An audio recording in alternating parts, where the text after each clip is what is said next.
Yep. I think we met before. How can we help? What's just Sure. So I think we've been in like numerous conversations about this scenario. So I don't live in Edinburgh anymore because my situation got so horrific. It was touch and go. My court case is now coming to an end. I'll be honest, I never want to come back to this city again. What I have done is I have literally gone round. I went to Forth Valley today. Remember we talked about that when I got sectioned and all that, and I've demanded an answer. So I now have so they basically sectioned me on the point of Canadian, not IT manager. I have everything now, and they can't answer a question as to why they did what they did. What I have done is I have gone round. Remember I was having problems with GPs, and they were discharging me for absolutely no reason. Even the fact I was even at a homeless GP was a joke.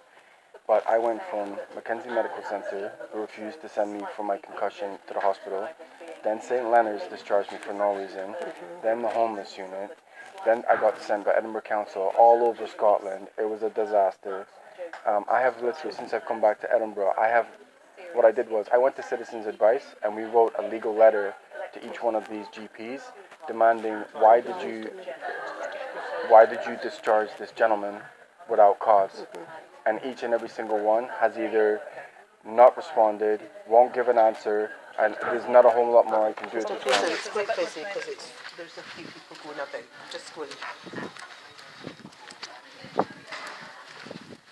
I've had a look. I know we've been in touch before. Well, people have just disengaged. That's the problem. The thing for us with NHS Lothian at the moment, we're kind of tied a bit because the SPSO, the Ombudsman, are looking at your complaint from NHS Lothian.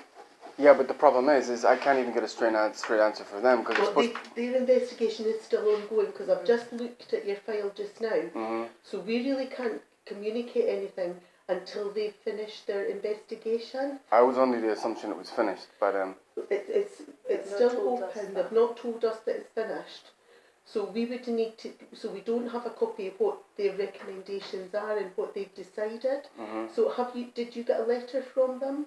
It was great. Well, the problem is it's so convoluted. I'm not even so. Graham Petrie basically said, no, this person's dealing with it. This person's dealing with it. It's not being dealt with. I don't know what's going on. I'm like, well, if you don't know what's going on, how am I supposed to know what's going on? What happens is when it goes out with NHS Lothian.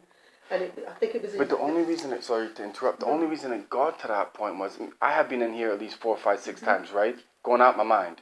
I don't know why this is happening to me. What's going on? I mean, I've even gone to Boots Pharmacy, who refused to call an ambulance. I've gone around everyone asking, why did you do what you did when I was here? Because if you remember, the only way I actually got a GP, who, to be fair to him, has been good and literally saved my life, was I had to walk to NHS Scotland headquarters near near where the Edinburgh Business Park is. Literally beg one of the senior managers there, can you please get me a GP? She then contacted the Meadows. I turned up and virtually collapsed on his door, and he's like, what the hell happened? Kept me alive. These other ones, regardless if I've been hit by a bus or not, I mean, it was horrific. And I'm emailing you back and forth going, I need help urgently. I can understand that, and it's ongoing. So what is it that you need? Well, I didn't know that it was ongoing. So my point is I have now gone back and spoken to these One, I'm either being blocked when I start asking the questions. Either they're just completely disengaging and pretending I didn't even... Dr. Thomas at the homeless unit for the medical care. I've gone to Mackenzie Medical Center in St. Leonard's, and they're kind of pretending like the whole thing's not happening. And I said, well... So what's not happening? Well, what happened is I followed the process, right?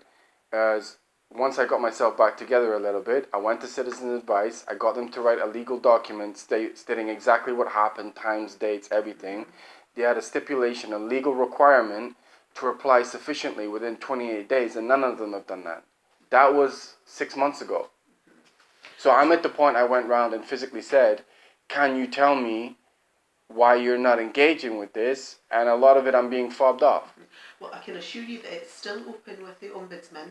So whilst they're dealing with that, and they will normally get back to us with a copy of the letter of the decisions that they've taken, and they will respond to you. Until we get that, we can't get involved because it's going past Yeah, that I know, stage. but the whole point wasn't just this. I tried to get NHS Lothian involved at the beginning before it went to the Ombudsman. Remember, we had all the emails going back and forth. It was, your name's Liz, right? Yes.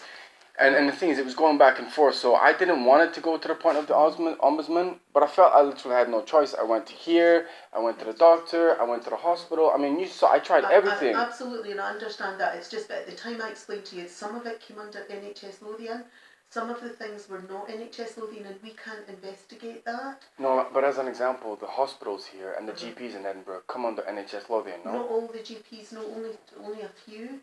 As I say, or the hospital. The hospital definitely, and I know because I checked a response went out to you from the Royal Infirmary. A response went out to me, what do you mean? They wrote out in regards to the complaint that you had about the infirmary. But the whole point is, and you have to remember what's happening, right, is I went from, I don't want to spin the whole wheel 1,000 times. I was a high-level manager in Canada. I got involved in the situation. I came back here. Edinburgh City Council refused to help me with housing. Hence, if you write, I know, but what I'm saying, I didn't get that written response. I did not get that written response. But a response to that is not something that we can answer. So what can you guys do? Only in relation to the care from the hospital, and at that point it was your attendance at accident emergency, right, and then being readmitted to accident, having to go back to accident emergency. Now that is under investigation by the Ombudsman at the moment, so we can't comment on that. If there's anything else that is current or new, that's something that maybe either the GP or we can look at, but if it's going on about what's that in the history of what's happened. Okay, so two things. So two things then is, it's not safe for me in Edinburgh. I was getting numerous threats. I don't live here anymore. So one, I'm not convinced I have your email address, or what email address can I contact whilst I'm not even. So what is it to contact for? Well, just as an example. The letter that I supposedly got from the hospital, because I had to move around so much, I didn't get it. Whatever response is created by the ombudsman or you or the hospital or whatever, can I not get an attachment as email? Because my address is I don't have a permanent address right now. That wouldn't come from us, that would come from the SPSO. You would need to contact them. But they said they were going to contact you, no? Would you not implement some kind of, once they come to a conclusion, they're going to contact you, right? Is that not my understanding? Along with you, so right. They get the same letter that you would get. Right. So, but they're not gonna send it to you and CC me. I very much doubt that. No, they're going to send it to you, and they will send us a copy. Right. So how do I find out once they've made that conclusion what you guys are gonna do? We won't do anything unless they make specific recommendations, and that will be in the letter to you. They will put that in the letter. What recommendations are made.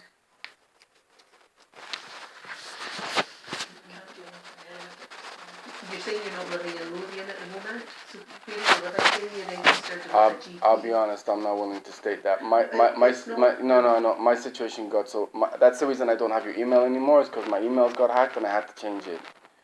So I had to change my address, my phone, my email, everything. If you're an NHS Lothian patient, if there are concerns after this, it would be the health board, wherever, and if it was new issues, it would be the health board in the area. Yeah, if there are new issues in another area, obviously I'm not going to come to NHS Lothian. What I'm saying is that, well, there's not much more I can do. If you guys are saying there's nothing you can do, in my opinion, it shouldn't have got to that point.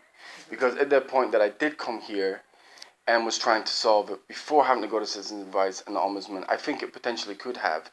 I came to Edinburgh over a year and a half ago. And without me literally walking to an NHS Scotland headquarters, I wouldn't have even had a GP. This is a Western capital. So is this what you're looking at then? It's just an answer? Well, I'll be honest with you. I'm almost at the point, and not specifically at you, but the way NHS Lothian handled it the first 3-4 times was not good. That's what the SPSO will look at. So they'll look at you as well? Absolutely. And if they feel that we have not managed the complaint properly, we will be told about that and we will be held accountable for that. So the one thing I would say, and then this is the last point, is my email got hacked, the one that we were going back and forth on, so I could not send him all the emails. If I gave you, I don't know whether you'd be willing to do this or not, but if I gave you a new email address, could you email me the correspondence that we had? I'm not asking you to add anything to it, just the emails that went back and forth. What I could do is pass it on to the SPSO for you and ask them, because they will respond to you. Okay, but have they not asked you for that already, or? Because he asked me for it, and I could give very limited because my email was hacked. That was the problem. So we've given a copy of your complaint correspondence to the SPSO, so they should have everything. You should have all your anything that was in your file You're here. entitled to ask for a copy of that. As I said, I'm not a lawyer. I'm not a cop. I don't know how all this works, right? I'm just the fact that it's even got to this point is insane. But I'm only here for a limited amount of time, and I'm trying to get. Is it a new email address since you've been in contact with the SPSO? Is it a new email address that you have now? What would you do with it? I have to pass it on to the SPSO so that they could respond to you. So are you talking about Graham Petrie, the ombudsman? Yes. I can walk in there myself. So that's you need to give it to them, because they will send the response to you. They will send a copy of that to us, and if there's any recommendations, if we failed in any way, they will say this is what action you need to take. I could have died. And this is all right. I'm not sure if there's a time limit on when that. The way this transpired is shocking. But and as I say, I do apologise as it's with them. But you know what? It's not an apology. I came in here to try and resolve it before the ombudsman. Everyone here is engaged.